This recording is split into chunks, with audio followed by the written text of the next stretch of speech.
Last week, Tonight host John Oliver blasted Bari Weiss's takeover of CBS during his show over the weekend. Oliver expressed various concerns, saying she didn't have any hard news or television experience. He also said that the overwhelming theme of her publication, The Free Press, is about how the left has gone too far and that the pieces there will just reinforce one's opinion. Let's listen. It is especially alarming to have someone doing it who has spent years putting out work that, in my opinion, is at best irresponsible and at worst deeply misleading. And look, it is not just about Bari Weiss being at CBS. It's about the fact that CBS is now under the control of someone who thinks that she and her editorial sensibility make her a good fit for the job, and who, incidentally, is reportedly preparing a bid for Warner Brothers Discovery, home of CNN and, HBO. He might have a new boss soon. Oliver also dissected and critiqued individual pieces that have been published in the Free Press that he says have been contradicted by other outlets. One of those stories was by Jamie Reed, who worked at a pediatric gender clinic and blew a whistle on the treatment that young people were receiving there. And another was on how photos of certain Gazan children who had become symbols for starvation lacked important context, which is that those children had other serious ailments. That's what the Free Press claimed. Commentary magazine editor John Podhoretz wrote on X, John Oliver makes $15 million a year for a show that he does once a week with a writing staff of about 250,000. Bari Weiss has made something out of nothing. His condescension toward her is the definition of unlearned. Yeah, there was I didn't watch the whole segment, although I saw screenshots of it that there's a screenshot of it that has the magazine I write for, Reason, next to like National Review and Jacobin and some other, like, oh my God, too many opinion places or something. I don't know. He's an opinion guy, so I don't see what the problem was. Look, John Oliver is kind of funnier than some of these other late night hosts. Wow, you got a kind of funny out of you. I can see that he is funny. I just totally disagree with him, and that's fine. And if HBO is happy with his perspective, whatever. And if someday they're not, too bad. I would see and hear and at least understand his feedback if his feedback was the Free Press is overly focused on the flaws of the left and he would like more coverage of the flaws of the right, although I think this misunderstands that the Free Press does criticize Trump, particularly on foreign policy. But he's saying that their coverage of how bad the left is misguided. And I got news for you. The left is pretty bad, and the coverage of how bad wokeness and cancel culture and all those things are is accurate and reflects the sentiments of the American people, and there is money to be made in exposing it because that's why the company's worth $150 million. Liberals don't understand this, but they will as the left comes for them too. So, but he's on the left, and he agrees with wokeness, and he wants everyone who, doesn't share his social, cultural sensibilities to be canceled, so fine.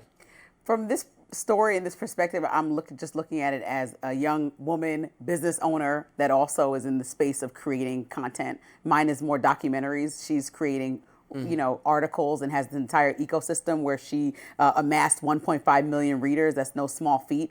Something that John Oliver was given a platform, and people come with HBO. If you put a show on there, people will watch. It's different than building it up from the bottom and leaving a place because you said how you vehemently disagree with something and then being a success. So I watch her story and I think it's one of resilience. I think it's very smart, savvy. And I think with CBS being third in line after ABC and NBC, in their news gathering, they need to figure out how to be on the new and next wave with people that are young and thoughtful and in this space really rigorously fighting to make noise. That said, she has a parallel president of CBS News that they don't report to each other. So they can spar and debate, and I think that's the best times to have dialogue about how to move forward in the news organization. They both report to the president of Paramount. I have no issue with her being there and being another voice in the room because she's another, not the only. Right. And I think people need to differentiate that. The only problem I had an issue with was a guy named Trump's former Japan ambassador named Kenneth Weinstein, who they promoted to be the CBS ombudsman. And that means that he was going to comb through and make sure that the news wasn't biased in any way. And he used to work for President Trump. So I thought that was a ridiculous role for somebody who was partisan. But, other than that, I think CBS is just trying to find its footing after being sued for millions of dollars. One thing I wanted to mention, this happened a few days ago. We haven't discussed it yet. It was reported that Bari sent an email to all CBS employees just asking them to write her back in the next few days and just explain what their job is, what they do, what they think could be made better. Very standard request of that employees. That sounds Elon Musk-ish. Well, okay, but it's a standard request of new bosses. And the employees union for CBS said no one answer this. Like, come on, it's a new boss. That sounds very Who wants to know what Elon you're Musk-ish. He literally then proceeded to fire folks after they answered that email. That's a very spooky email from somebody coming in. Oh, you didn't write. Let's say, you know those employee reviews for the year? Yeah, we all have to do One that. time I got scolded at an old job because I just, I knew I was a good employee. If I work somewhere, I'm knocking it out the park, right?